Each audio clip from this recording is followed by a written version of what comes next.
Welcome to the In Quest of Better podcast. I have today Micheline Nader as our guest. Micheline is a best-selling author. Her most recent book, Leap Beyond Success, is actually a #1 bestseller on Amazon right now as we speak. She is also a healthcare entrepreneur, a motivational speaker, a philanthropist, and has really dedicated her life to empowering people through conscious awareness and transformational leadership. So we're really excited to have you here. How are you, Micheline? Good. Thank you, Caroline. Yeah. Very excited and honored to be with you today. Amazing. Well, thank you. So how does it feel? You're a couple days, post-launch of your book. I know it takes a lot out of someone to write a book and go through that whole process. You seem to be getting so many accolades. How are you feeling a couple days post-launch? I feel great. I feel great for the simple reason that the message is landing where I imagined it to land, but also it widened the scope to a broader vision. And the impact is coming from different audiences, and I'm very curious about what they're getting out of this book, and I'm very excited. And as you said, writing a book sometimes is a lonely journey. It took a lot. It's the experience of a lifetime, and also it's exposing your intimacy in a way, your vulnerability, wide open to a public that you don't know, and you have to trust that you're doing it because of your mission statement. Yes. And what I've found some authors say is that, and this is your second book, you wrote Dolphin's Dance, which came out a few years ago, which had a more personal tone to it. And I find sometimes authors say that when you launch your second book, sometimes it's a brand new audience that embraces it, one that you may not be aware of, that it can surprise you. I know you've been getting like Silicon Valley is really embracing your book. I guess, what would you like people to get from your book? So, thank you for this question. This book, the audience is different. This audience is who I have been since age 23, where I had to be the assistant director of a big, huge hospital during a war zone. And I was thrown into this leadership without knowing that I was going to have to do a lot of make mistakes and adjust and learn from them. So this is the audience where I could say this is who I have been all my life. And in parallel to that, because of my own transformation, and I started so early in life in this being an executive, I tried to work a lot on myself, improve myself, and was interested in growth and development, and following authors and movements to understand more, not only about leadership, but about myself. So when I was about writing my book on leadership, I felt that my personal growth and development has helped so much my leadership and has helped my teams around, that I decided to write my first book on personal growth and development. It's a very valid, very relevant to our times right now, where people post-COVID are reevaluating their priorities and what they want to do of their life and how they want to impact.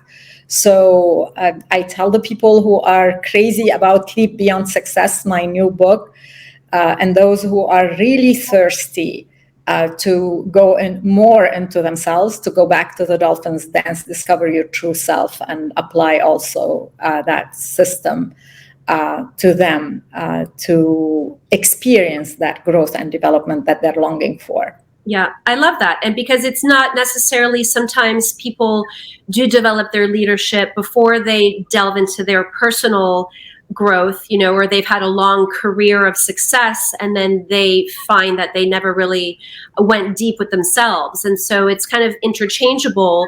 You can start with yourself and then move on to your leadership, but sometimes it's the reverse, which I know you've had some people, that are amazing leaders and CEOs now pick up your first book.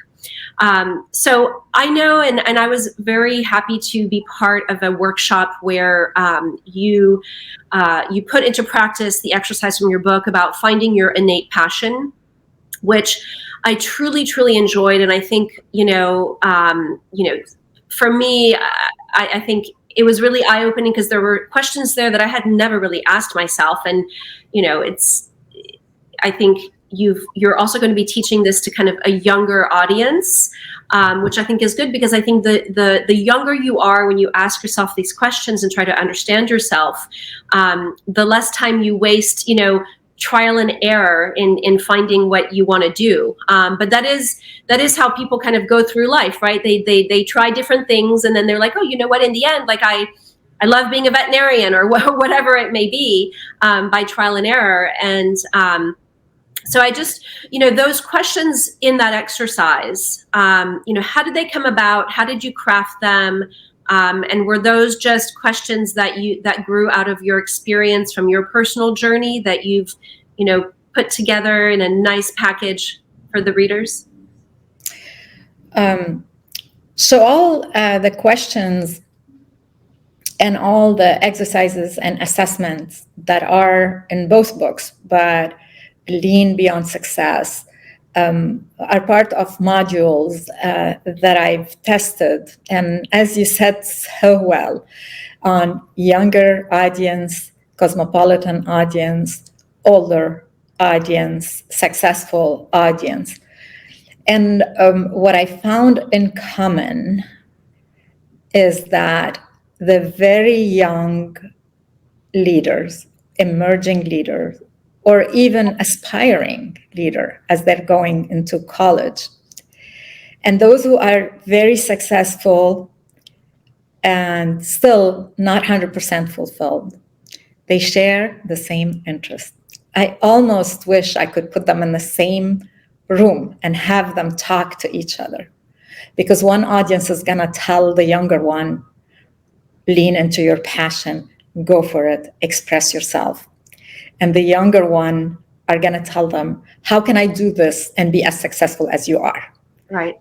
So, and I'm getting it from these two audiences, and I'm so happy. I always, you remember, I start my intro in the book by giving the example of Alfred Nobel, and saying that Alfred Nobel, but mistakenly, a French newspaper 8 years before his death announced his death, mistakenly thinking that he died instead of his brother Ludwig.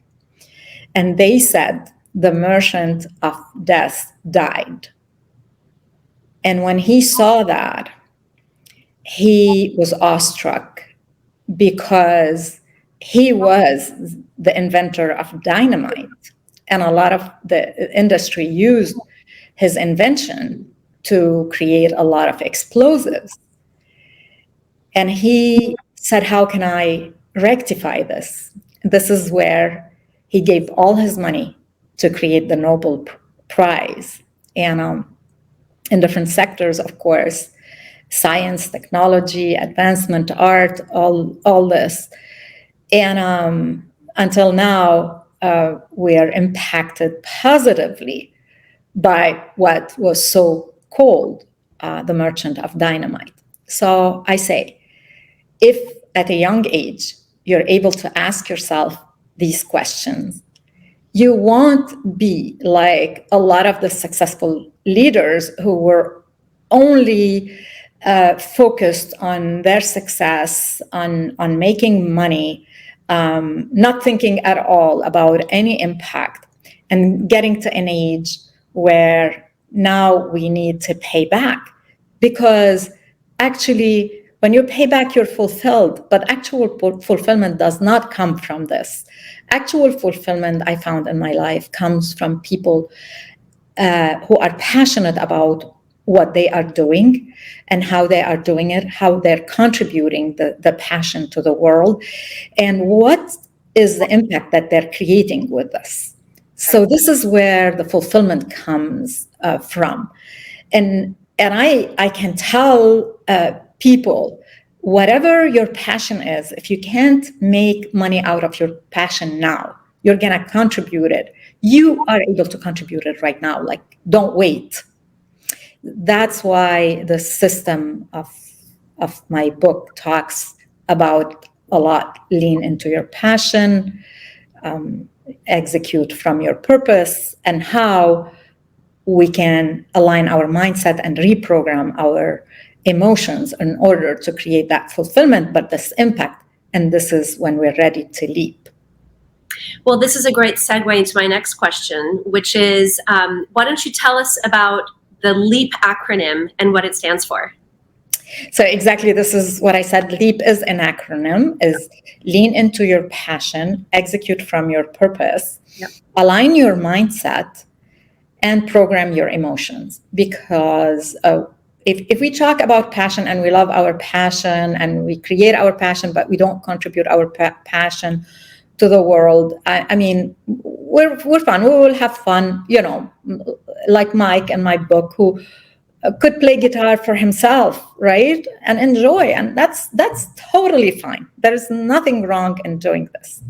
But creating a fulfilling life that is a purposeful life integrates actually your passion within what you're doing. Is part of what you're doing and what you're contributing.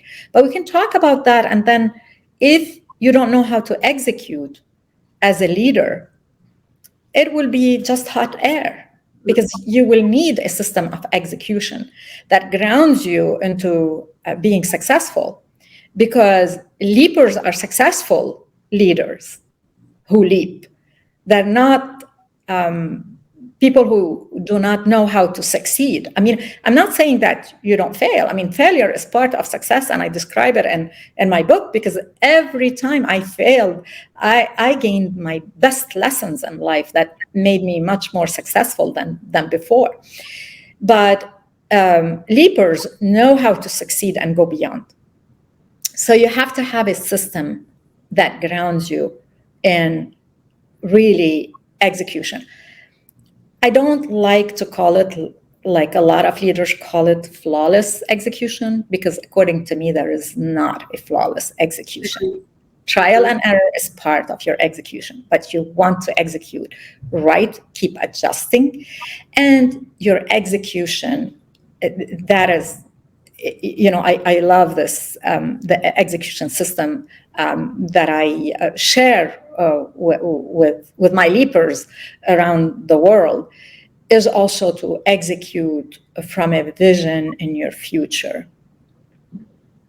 I love that. I love that. And you really are, I think, creating a movement, Micheline, because on all your social media, you've got hashtag leapers, and people are embracing that, right? It's people aspire to be not just a leader, but a leaper, and striving for more than just success, but for impact and purpose.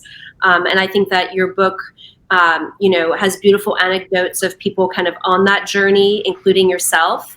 And I loved the beginning of the book. I could have stayed in the first chapter, just your story of growing up in Lebanon and being in a war zone and experiencing what you experienced, and how that forged you was really fascinating. And I think that could be a book all on its own.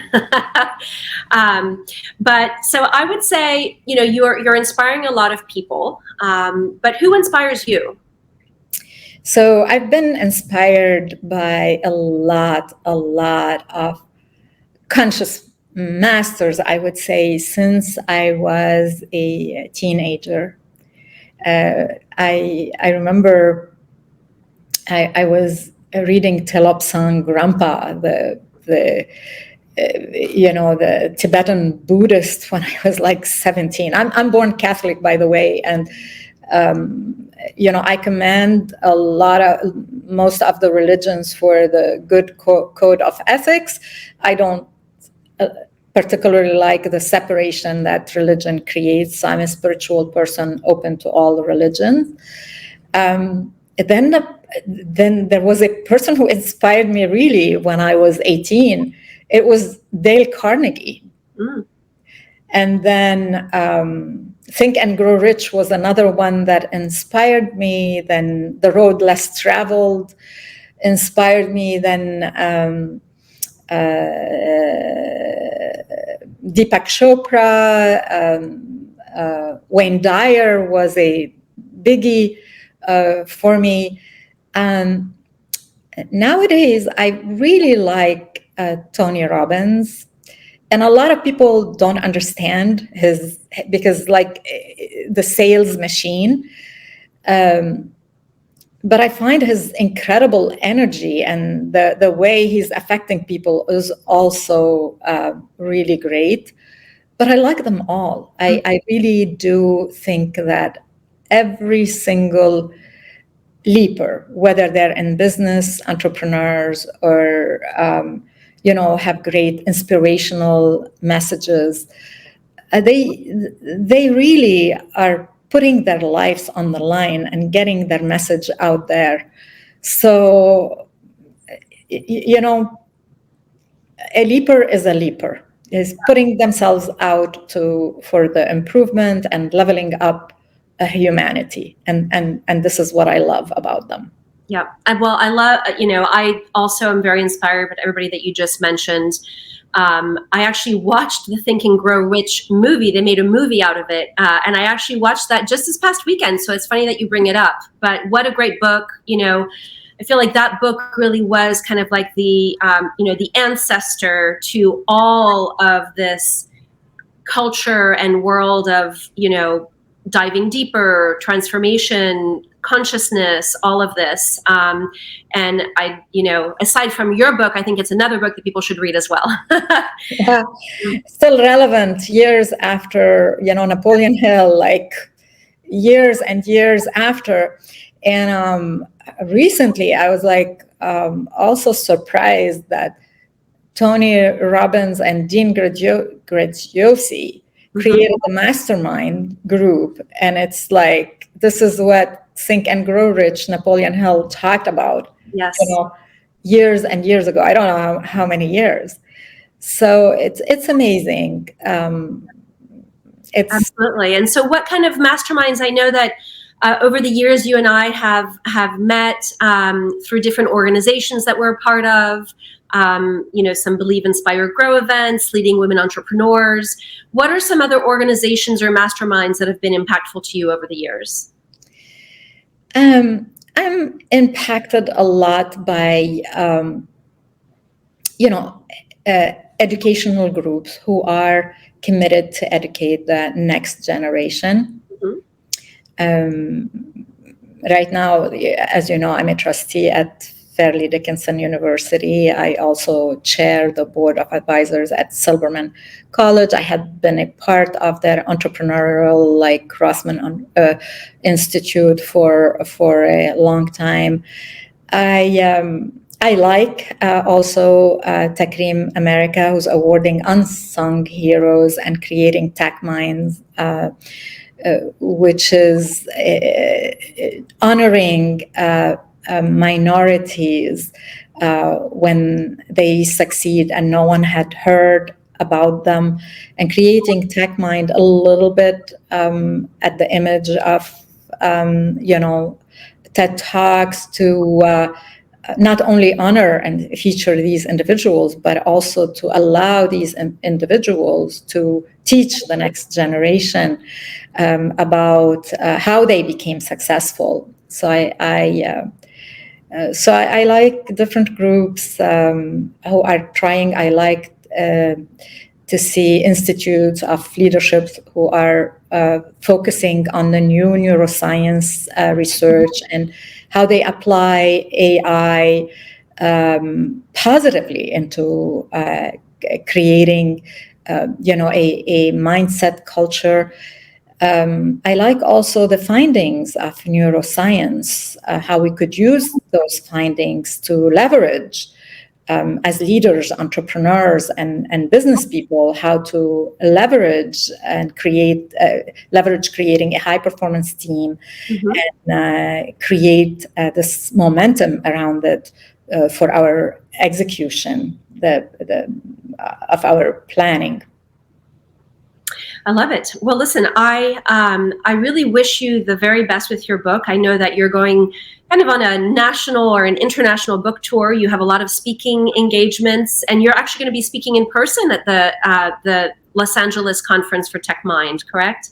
Right. Yeah. So that's exciting. Yes. Well, we look forward to, seeing more, whether it's courses or another book, etc. But I think that you are really, changing the conversation in a good way, and really focusing the attention on, what true leadership needs to be to take us to the next level, our next level of consciousness as a planet. And I think you're gonna make a lot of impact. So thank you so much, Caroline. Thank you. You are a leaper yourself. You know that. Thank you.